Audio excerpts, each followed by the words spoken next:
Well, the plan is the budget. Everything is dictated by what we do now and in the future by the budget. And last year, when I talked to the council president, when I reluctantly voted for the budget, he said to me we would work on putting more funding aside for this violence that's in this city, because this violence didn't just start today, But what did we have today? We had a 19-year-old black male get shot in his chest, and he died, which means that now we're at 75 homicides in the city right now. 61 last year, 51 5 years ago. So we've got a very serious problem. So people always go right to the money. But hold it, we needed money to redo Public Square, we found the money. We needed money to build a bridge to the lakefront, we found the money. We needed money for a chandelier, we found the money. We needed money for the scoreboard, we found the money. So if those things are important to the city, I think the lives of our young men that are dying every day on our streets, that's important. How hard is it going to be to find the money for 200 police officers? Well, it depends on, do we have the will?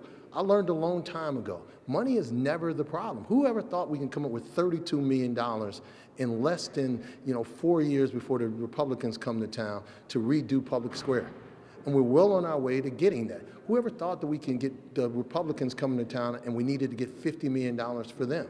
So we found that money also. So we find money for things that we want to find money for. So the question is, are the lives of our young men that are dying every day on our streets, is it important for us to find the money to put 200 cops on the street? And you might ask, why 200 cops? Camden, New Jersey, a year ago, one of the most crime-ridden cities in this country, one of the most poverty-stricken cities in this country, a year ago, came up and put 200 new police officers on the street.